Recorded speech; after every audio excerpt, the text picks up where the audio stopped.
This is Tim Bell Pod's 10 Facts on Herb Abrams.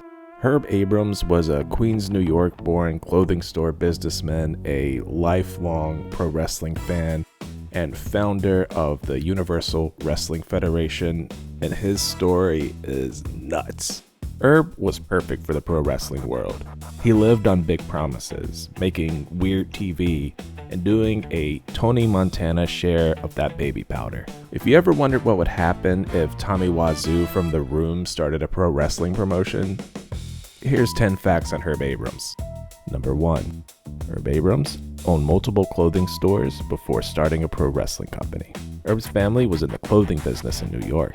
Abrams would soon get into the family business himself, reportedly owning between 4 to 14 clothing stores depending on your source, and making him a prime candidate for being a money mark.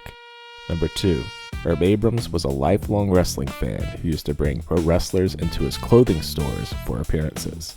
Even in his clothing store days, he was desperately trying to take a step into pro wrestling, even if that meant hiring pro wrestlers to come by his store to do appearances and signings. Number 3. UWF got Sports Channel America money and a national TV slot. Sports Channel America wanted to do a 3-hour block of boxing, pro wrestling, and kickboxing. They were going to market it as Fist, Feet, and Fury, hence the name of UWF's flagship show, Fury Hour. Herb reportedly received $1 million from Sports Channel America to get things up and running. Number 4. At his launch, Herb reportedly announced Bruiser Brody as a roster member, but he had already been dead for over 2 years.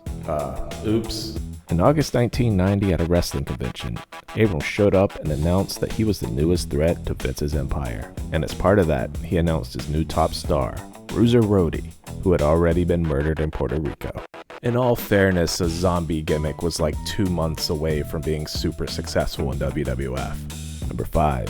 Abrams also announced Blackjack Mulligan as his booker, while Mulligan was in federal prison. When Abrams announced him, Blackjack Mulligan was in the big house for kayfabing anywhere from between $500,000 to $1 million worth of $20 bills. I mean, being a criminal has never been a deal breaker in pro wrestling, but not legally being able to physically be there, usually a deal breaker. Number 6. Legendary champion Bruno Sammartino did commentary for the UWF.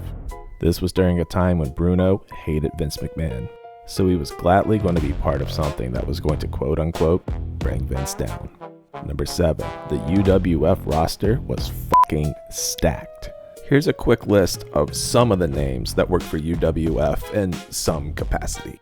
Bob Backlund, Bam Bam Bigelow, Sid Vicious, Honky Tonk Man, Billy Jack Haynes, Barry Horowitz, Johnny Ace, Don Morocco, Alpha, Bob Warren Jr., Ken Patera, Nikolai Volkov, Rick Rude, Jimmy Snuka, Larry Zbyszko, Luna Vachon, Rockin' Rebel, Miss Texas and/or Jacqueline, Captain Lou Albano, Dr. Death Steve Williams, and Cactus Jack, who I'll circle back to in a second. Not all of them were like full-time roster members, but they did get a cut of that sweet, sweet clothing store money. Number 8. UWF gave early TV opportunities to Cactus Jack, aka Mick Foley. One of the best things that came out of UWF was the legendary Mick Foley. Not saying that they discovered him, but they did give him something early in his career, that glorious TV exposure. Number 9. Abrams created a jobber named Davey Meltzer to get destroyed on TV. When Dave Meltzer started poking holes in the promotion before they even had a show, on the first ever Fury Hour, taped September 24th, 1990, we got the debut of Job Guy, Davey Meltzer. Then we got to watch Dr. Death Steve Williams absolutely decimate him before shoving paper into his mouth. You know, a dirt sheet. Objectively, hilariously petty. Number 10.